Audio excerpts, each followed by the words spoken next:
Coucou les guys, ça va ou quoi? Bienvenue dans ce film mois d'octobre. Bien qu'il soit très en retard, je m'excuse encore une fois, oui. Pardon. On va faire tous les films que j'ai vus au mois d'octobre sans surprise. Donc asseyez-vous confortablement, prenez une boisson et votre Letterboxd pour noter les films que je vais vous dire d'aller voir.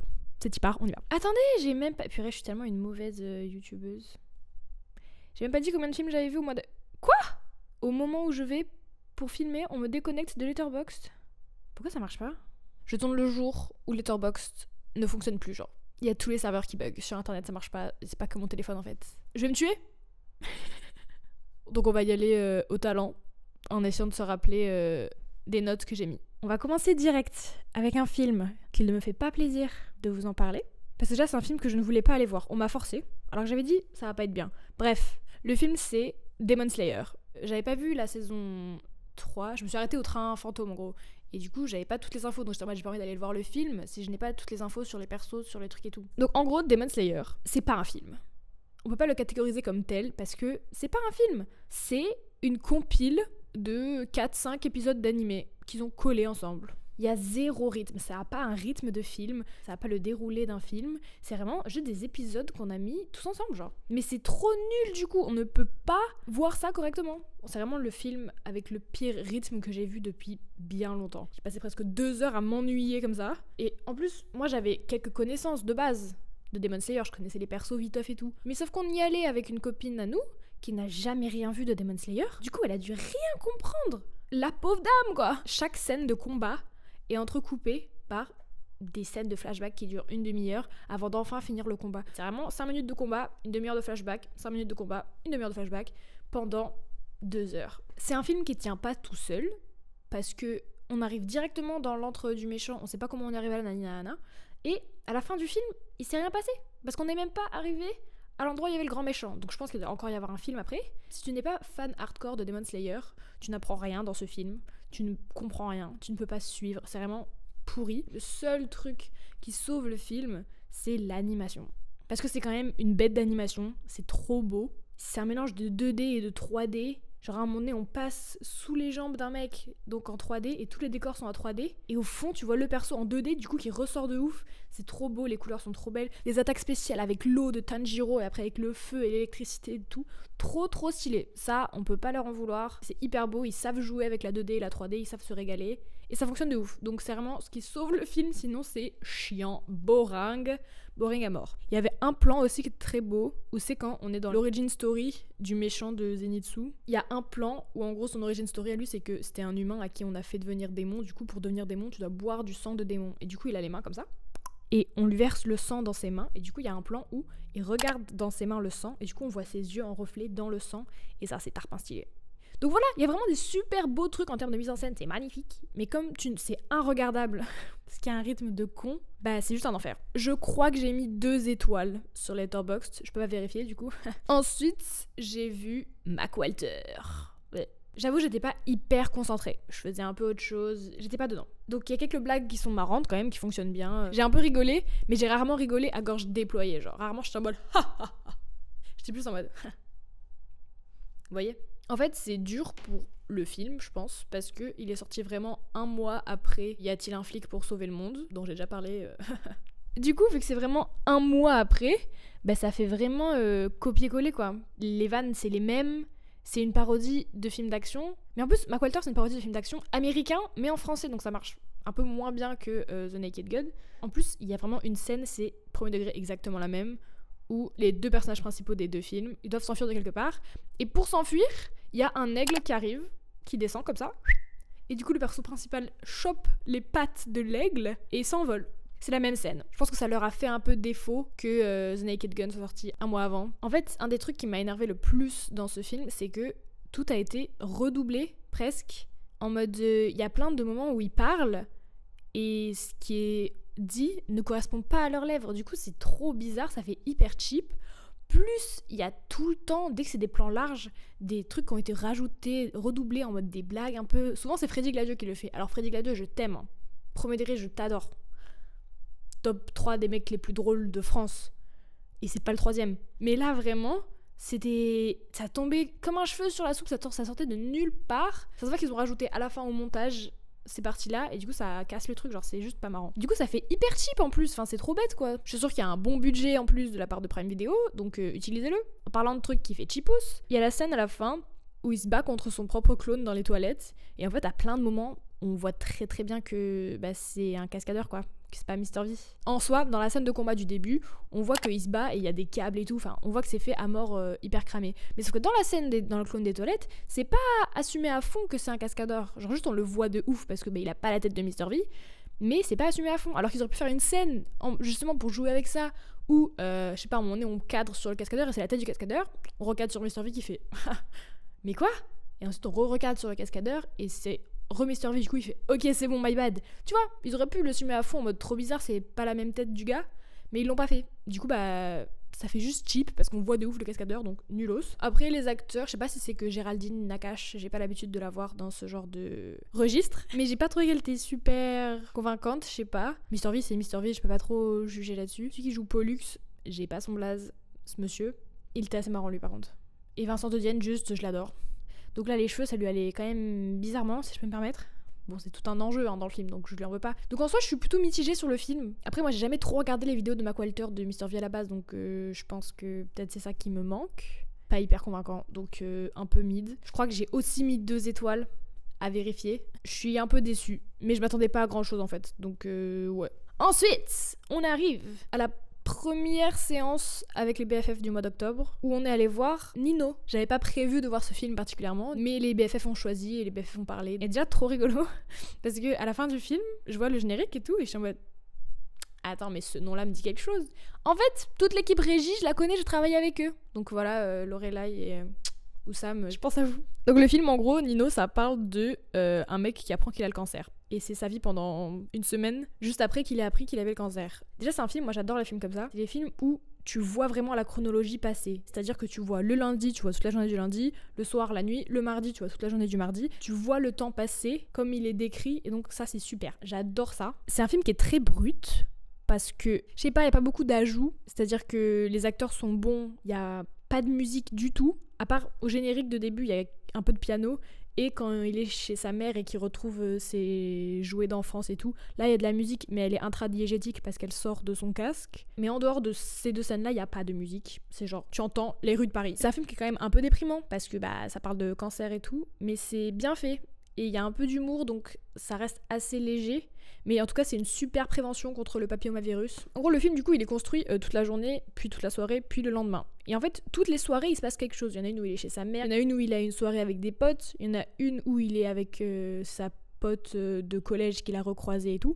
Donc, tous les soirs, il se passe quelque chose, et tous les soirs, c'est super. On apprend à connaître le perso principal, on apprend à connaître les gens autour, on voit comment lui, il commence à accepter son sort. Donc, les soirées sont super. Mais du coup, en attendant, toutes les journées qui séparent les soirées, elles sont un peu lentes, chiantos, il se passe pas grand chose, juste il marche dans Paris. Maxine, avec qui j'ai vu le film, elle a adoré parce qu'elle était en mode j'ai reconnu tout Paris. Je trouvais juste que les journées étaient lentes et on attendait vite le soir pour qu'enfin il se passe quelque chose. L'acteur principal, j'ai pas son petit nom, il est très fort, très convaincant quoi. La mise en scène était sympa parce que souvent il est enfermé dans le cadre, dans le plan, en mode mise en abîme, vache qui rit. Tout ça. Donc ça montre un peu qu'il est enfermé dans sa tête et dans son corps avec la maladie. Et en plus, c'est montré dans le cadre du plan. Donc ça, c'est trop stylé. Donc c'était coolos. Et surtout, la musique du générique de fin, c'était Fountains DC, là. Et la musique est super belle. Je crois que j'ai mis 3 étoiles à Nino, donc pile bien, pile cool. On est allé voir 2 mois de Clapiche. C'était à l'occasion du festival du grand écran au divan que UGC proposait en collab avec l'assurance maladie et Trouve ton psy ou un truc comme ça, le service où tu peux avoir une séance de psy par mois remboursée par la sécu. Voilà, je savais pas, j'ai appris quelque chose avec cette séance. C'est l'histoire en gros de la vie de 2 personnes avant qu'elles se rencontrent pour tomber amoureuses en gros. Le film c'est assez rigolo, enfin c'est un peu ça tout le long du film, mais surtout au début où en fait on voit qu'ils ont la même vie mais en parallèle quoi, et juste ils se passent à côté tout le temps. Souvent c'est soit coupé en 2, soit c'est en miroir. Leur histoire se fait écho l'un à l'autre. Ça m'a un peu fait penser, attention t'es mal à ref, au clip de We Don't Talk Anymore de Charlie Puth et Selena Gomez. Parce que c'est un peu ça dans le clip, l'écran est coupé en 2 et chacun vit leur vie de leur côté. Après quand on a posé des questions au réal et tout, Clapiche il a dit qu'il voulait faire un film sur l'avant-histoire d'amour, parce qu'évidemment ça te marque ta vie avant de sortir avec quelqu'un, et comment ça impacte tes choix et ta façon d'être et tout. Ça a fait la phrase dont le titre du film est tiré, qui est « Il faut 2 mois pour faire un nous, mais chaque mois doit être soi ».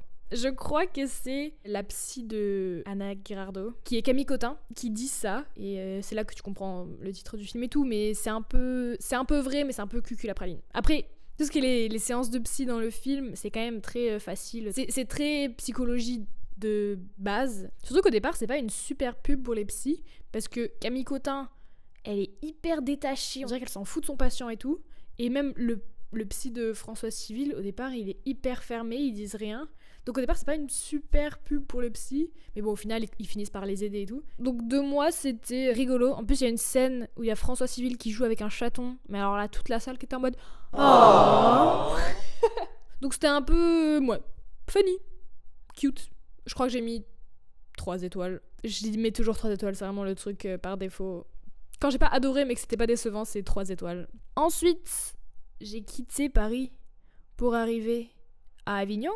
Et avec Théo, on est allé voir à Utopia Chronology of Water de Kristen Stewart, du coup le premier film en tant que réalisatrice de Kristen Stewart. Déjà c'est hyper déprimant comme film, d'accord ? Trigger warning pour absolument tout, premier degré. Parce qu'en plus le film est hyper oppressant, parce que vraiment les 3/4 du film, il est fait en plan serré. C'est-à-dire qu'il y a des plans sur les yeux, sur des carrés de peau, mais c'est vraiment premier degré des plans super serrés. Genre, le seul moment où on commence à avoir des plans plus larges, c'est qu'on sent qu'elle, psychologiquement, elle va mieux. C'est au moment où elle rencontre l'écrivain et qu'elle fait le stage d'écriture, là. Mais n'empêche, dès que son père revient dans sa vie, et ben, les plans se resserrent, on voit que c'est vraiment un problème. Oui, parce que l'histoire, en gros, c'est... Je crois que c'est d'un livre à la base. C'est l'histoire de l'autrice, de son adolescence à ses 40 ans à peu près, et tout ce qu'elle vit dedans. Pour ça, l'actrice vraiment est assez impressionnante parce qu'elle joue à fond la meuf, que ce soit quand elle a 17 ans ou quand elle en a 45. Elle est hyper impressionnante, toujours juste.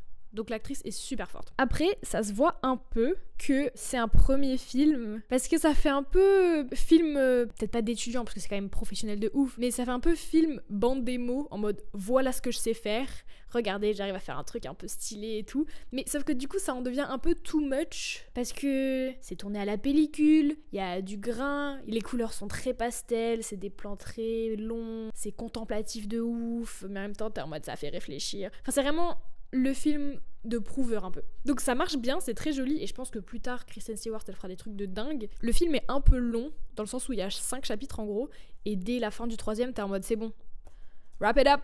Surtout que c'est quand même un film hyper pesant, parce que vraiment il y a des sujets hyper graves. Du coup t'es vite en mode c'est bon, passons à autre chose, lâchez-nous un peu. En plus c'est sérieux, H24, c'est tout le temps sérieux. Pour rigoler un peu, faut vraiment trouver l'humour dans des situations un peu cocasses. Moi ça me saoule les films où c'est juste hyper sérieux et déprimant. Je me dis il faut toujours un peu rigoler. Il y a un peu une esthétique à la Virgin Suicides quand même, notamment dans les couleurs très pastel et tout, et dans la manière de filmer l'adolescence. Et c'est assez marrant parce que le film est notamment produit par une boîte de prod de Sofia Coppola. D'où le rapport quoi. C'est quand même un film hyper déprimant. Ça va que c'est très joli, mais du coup il est un peu long, un peu lourd. J'ai mis 2 étoiles et demie. Après, je suis allée voir Météore. Je sais pas pourquoi je voulais voir ce film absolument, mais je crois que c'est l'affiche que je trouvais juste trop belle avec ce bleu là et 3 copains qui rigolent. Paul Kircher, je l'avais beaucoup aimé dans Le Règne Animal. En fait, il a une manière de jouer qui est très à lui, très particulière. Dans Le Règne Animal, ça fonctionnait super bien, je sais pas. Mais là, je sais pas si c'est qu'il a grandi ou quoi, mais il jouait un peu comme s'il était à côté de la plaque. Je crois que c'est sa voix qui détonne un peu, mais ça fait qu'il a un jeu un peu étrange. Et donc là, le fait que dans ce film-là, il soit vraiment mis en comparaison juste à côté de celui qui joue Dan, il est trop fort. Il crève l'écran, c'est vraiment une star, il prend toute la place, il est hyper convaincant et tout. Du coup, à côté de lui, Paul Kircher, il paraît un peu boring, un peu fade. Donc c'est dur pour Paul Kircher, hein. Parce que c'est lui la tête d'affiche et tout à la base, mais là, il se fait bouffer par Dan, quoi. Je pense que quand tu entres dans le film, tu ne peux pas deviner où ça va aller. Ça n'a aucun sens. Aucun, vraiment. C'est-à-dire que au départ, c'est 2 potes, puis ensuite, ils volent un chat de concours, puis ensuite, il y a une carpe qui disparaît, et ensuite, il y a un de ses potes qui disparaît, et ensuite, ils travaillent dans un chantier de déchets nucléaires, et ensuite, il y en a un qui fait des crises d'angoisse. Enfin, ça n'a aucun sens. Du coup, tout le long du film, t'as l'impression d'être perdu, quoi. Donc, c'est très joli, le film. Surtout qu'il y a une couleur bleue qui est un peu omniprésente. Surtout la scène où ils sont au phare, là. Ces scènes-là sont hyper belles, et cette couleur bleue est trop belle. Ça fait un peu penser à un rêve, genre. Pareil, les scènes où ils sont dans la poubelle nucléaire en travaux, et où du coup, c'est juste des grands murs de béton très brutalistes et tout. Ça, c'est hyper beau. Je comprends l'enfermement et du coup je comprends pourquoi après l'autre il fait des crises d'angoisse. Mais très très belle ces scènes là aussi, incroyable. Mais après c'est pareil, tu vois, la dernière scène du film, c'est juste le perso de Dan qui est en train de danser sur fond vert en maillot avec des palmiers et une musique de con. Aucun sens, genre. C'est vraiment trop bizarre. Donc le film était pas mal, c'était touchant, mais en fait c'était hyper what the fuck. Genre je comprends pas. Pourquoi faire, genre. Donc je lui ai mis 2 étoiles et demie. Voilà, encore une fois, mid. Enfin bref. On est quand même beaucoup sur des films mid, hein. Ensuite, avec ma mère, on a vu House of Dynamite. Parce que mon grand-père m'en avait parlé et il avait dit c'est super. Du coup j'ai dit je vais voir si c'est vraiment super. En gros c'est 3 fois les 20 minutes avant qu'un missile nucléaire inconnu se crache sur les États-Unis en gros. Donc c'est hyper intéressant. Là encore une fois c'est un film où ils te disent on a 20 minutes et tu vis les 20 minutes avec eux. Genre c'est en temps réel. J'adore ça. Donc il y a 3 points de vue différents. La Maison Blanche, le Pentagone et le président. Ils sont tous reliés par un appel en mode Zoom. Du coup, ils veulent qu'on ait 3 points de vue différents sur les 3 autorités les plus puissantes des États-Unis. Et ils voulaient faire genre, on a des choses différentes et tout à chaque fois à apprendre, mais en fait, les 3 sont très très similaires, surtout le Pentagone et la Maison Blanche. Et en fait, on n'apprend rien de nouveau. À chaque point de vue, on est en mode, ça on l'a déjà vu, ça on le sait déjà. On apprend des tout petits détails qui sont pas très intéressants en fait. Quand t'as vu la première partie, tu sais à peu près tout. Et t'as pas besoin de plus vraiment. Donc finalement, c'est la première partie que j'ai préférée. Moi, c'est celle que je trouve la mieux construite et tout. Et la plus prenante parce qu'en plus, tu découvres vraiment l'histoire. Parce qu'après, tu regardes juste l'histoire une deuxième fois, puis une troisième fois. Vu que t'as le FaceTime aussi, bah tu t'entends tout en fait, comme eux, donc t'as toutes les infos et du coup on te donne juste 3 fois, donc c'est pas hyper bien fait. Vu qu'on est dans 3 endroits différents, il y a plein de personnages. Ils lancent plein de persos comme ça, qui sont pas développés, mais on sait qu'ils sont importants parce que la caméra elle s'arrête sur eux plusieurs fois, on les voit réagir et tout, donc tu sais qu'ils sont un peu importants, mais on connaît pas leur prénom, on sait pas à quoi ils servent. Vraiment, dans la première partie, il y a une petite journaliste et elle, on la voit réagir plein de fois, demander mais qu'est-ce qui se passe et tout. On aura 0 info sur elle. C'est vraiment juste une meuf random, enfin bref, un peu nulle. Puis pareil, dans la partie 2, il y a l'actrice de Past Lives. Il y a cette actrice-là, du coup tu te dis, ok, elle est hyper connue, elle a fait Past Lives qui a hyper bien marché, ça va être un perso important. Non. Elle a une phrase, et on la voit une scène, et à la scène de fin, mais on reparlera de la scène de fin parce qu'il y a beaucoup de choses à dire là-dessus. Donc c'est vraiment trop bizarre la manière dont ils ont fait ces persos-là. Tous les chapitres finissent par... du coup, monsieur le président, quels sont vos ordres? Et le président qui dit My orders are... et cut. Ça cut à ce moment-là. On ne saura pas les ordres. Chapitre 3, pareil. Et là, cut, tu te dis purée. Ils nous disent pas ce que sont les ordres. Ok, fin ouverte, libre interprétation, qu'est-ce qui se passerait vraiment dans la vraie vie et tout. Pas de problème là-dessus. Puis après, une petite scène, une foule qui rentre dans un bunker, et ensuite le drapeau des États-Unis. Et ensuite, ça cut. Et j'étais en mode, mais à quoi sert cette scène en fait? Parce qu'elle fait pas partie des 3 chapitres, parce qu'elle est en dehors des codes des chapitres qu'ils nous ont créés dans les 3 premiers chapitres. Donc elle est en dehors de tout ça, elle dure moins d'1 minute, elle fait 4 plans, elle ne sert à rien. Parce qu'on n'apprend rien de plus, et c'est hyper anticlimactique genre. Parce qu'on était en mode mes ordres sont bam, cut, noir, boum, intense, bam, bam, bam, super, et là d'un coup, ah merde, c'est pas fini en fait, il y a une autre scène, et la scène elle dure 30 secondes, il se passe rien, j'apprends rien, du coup après t'es en mode, mais à quoi servait cette scène? Du coup après tu perds l'entrain que tu avais sur tout le chapitre 3, du coup elle est nulle cette scène, ça sert à rien, du coup la fin est trop nulle. Genre j'étais tellement énervée premier degré, j'étais hyper énervée. À la fin du film, j'étais en mode, elle sert à quoi cette scène de con là? J'étais trop énervée. Premier degré, appelez-moi la réalisatrice au téléphone, que je lui pose des questions parce que je ne comprends pas. Genre, je suis trop énervée. Je pense qu'aussi que tous les plans sont faits avec la caméra à l'épaule. Il n'y a pas un seul plan où la caméra est stable. Donc, des fois, c'est marrant parce qu'ils font des zooms et des zooms un peu abrupts. Ça voit qu'il est fait à la main, mais du coup, ça fait un peu comme dans The Office quoi. Du coup, c'était un peu marrant des fois parce que ça faisait sur des réactions de gens. Mais sauf que le film est hyper dramatique et stressant et tu me fais des réactions à la The Office et c'était hyper marrant. Mais après voilà, le film est hyper stressant aussi parce que dans la mise en scène, il n'y a pas un seul plan de stable quoi. On est toujours en train de bouger avec la caméra à l'épaule. Donc en gros, le film c'est vraiment une bonne idée, mais ça rend trop rien malheureusement. J'ai dû mettre 2 étoiles et demie. Encore une fois, un truc un peu mid. Ensuite, trop marrant, avec des copains, on a vu Madagascar 2. Sauf que j'avais pas vu le 1 depuis que j'ai à peu près 8 ans. Mais du coup, j'ai vu le 2. Bah, je me suis régalée. Je m'attendais pas à rire autant que j'ai ri. Là, j'ai vraiment ri à haute voix, genre. J'ai ri out loud. C'était trop rigolo. Donc après, c'était l'ambiance. J'étais avec mes copains. Il y a des scènes vraiment trop drôles. Ça, c'est un truc qu'ils font beaucoup dans les films d'animation. C'est une scène où il y a 2 personnages principaux qui discutent entre eux et autour d'eux, il y a une foule. Et du coup, ils font le brouhaha de la foule. Sauf que dans le brouhaha de la foule, ils sortent des vraies phrases. C'est un truc qu'ils font beaucoup dans les Mignons, je trouve. Parce qu'en plus, les Mignons, ils parlent avec leur langue. Et juste des fois, il y a des vrais mots de l'anglais qui sort et c'est trop drôle. Bah là c'est un peu ça mais avec des full phrases et c'est un peu caché parce que c'est dans le background genre, mais c'est hyper drôle. Et donc si tu l'entends t'es en mode purée. Ils font des blagues sur plusieurs niveaux, genre ils font aussi des blagues d'arrière-plan. Vraiment j'ai trouvé que dans Madagascar, chaque personnage est hyper bien défini.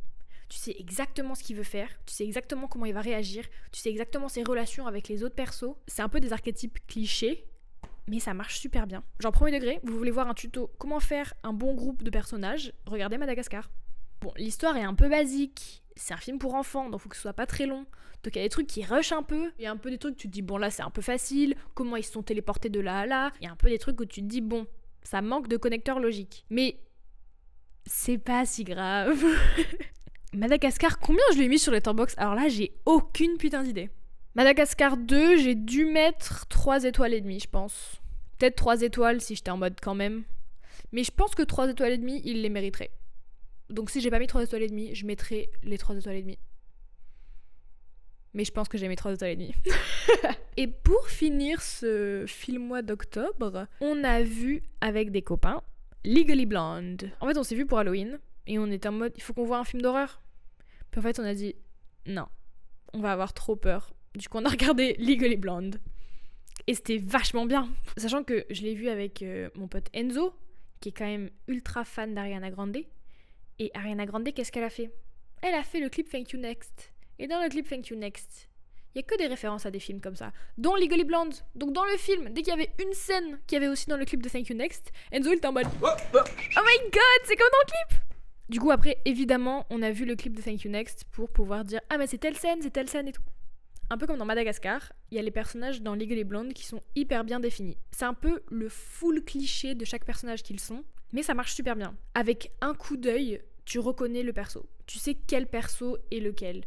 Parce qu'il y a un travail sur les costumes, sur l'attitude, même sur les décors, les accessoires et tout, qui est dingue. Du coup, au premier coup d'œil, tu sais qui est qui. Et tu connais son caractère et tout. C'est super. Parce qu'en soi, la mise en scène, elle est assez basique, elle est assez simple. Mais il y a tellement de travail sur les décors, les accessoires, les habits et tout, que bah, c'est hyper travaillé, quoi. Logique. Vraiment, le fait que tu puisses reconnaître le perso en un coup d'œil, c'est super. Par exemple, la scène où elle arrive à Harvard, c'est hyper iconique comme scène. C'est vraiment un personnage à part entière. Et c'est tellement elle. Elle est tellement elle, genre. L'identité visuelle du film est trop bien faite et ça marche super bien et j'adore. La mise en scène en soi est assez basique, mais il y a un plan que j'aime trop. C'est vers la fin du film quand il y a un quiproquo parce que sa pire ennemie, elle la voit avec le prof et elle pense que c'est elle qui fait des avances au prof alors que c'est le prof qui est trop creepy avec elle. Elle s'enfuit dans l'ascenseur. Et du coup, elle est dans l'ascenseur, il y a son ennemi qui bloque les portes, qui est là en mode blablabla, t'es juste une meuf qui veut séduire le prof. Et elle qui est en mode mais non. Et après la pire ennemie elle la regarde comme ça. Et il y a les portes de l'ascenseur qui se referment et du coup t'as le visage de l'ennemi qui est remplacé par le reflet du visage de elle dans les portes de l'ascenseur. Et ça c'était très beau. Le twist de fin, dans le procès de la fin, comment elle découvre que le témoin c'est un menteur parce qu'il reconnaît ses chaussures et que donc il est gay. Trop marrant. Vraiment, genre une scène avant j'ai dit c'est sûr qu'il est gay. J'ai deviné ouais à la fin, j'aurais été une super avocate. Je pense que c'est ça que ça veut dire. Peut-être essayer d'aller à Harvard, moi. Le film était super fun. Je comprends qu'il soit iconique comme ça. Je pense que j'ai mis 3 étoiles et demie. Ben voilà la team. Le film mois d'octobre est déjà terminé. Premier degré, c'était un mois un peu mid en termes de films. Genre, j'ai mis que des 2 et des 3. Donc je pense que mon film préf, bah, c'est Legally Blonde. Vraiment, ce mois-ci, c'était pas dingue. Par contre, novembre a très très bien commencé. Parce que là, je suis en plein mois de novembre. En plus, ce soir, on va voir Insaisissable avec les BFF. J'ai que hâte, ça va être dingue. Je pense que le mois de novembre sera bien plus marrant. Que je vous tiens au courant et on se fait ça, on se revoit le mois prochain. Ok la team. Bah gros bisous, abonnez-vous, suivez-moi sur Insta, Letterboxd et tout. Allez voir ma dernière vidéo avec Elio qui est trop funky. Et voilà. Je vous fais des gros bisous. Bye bye.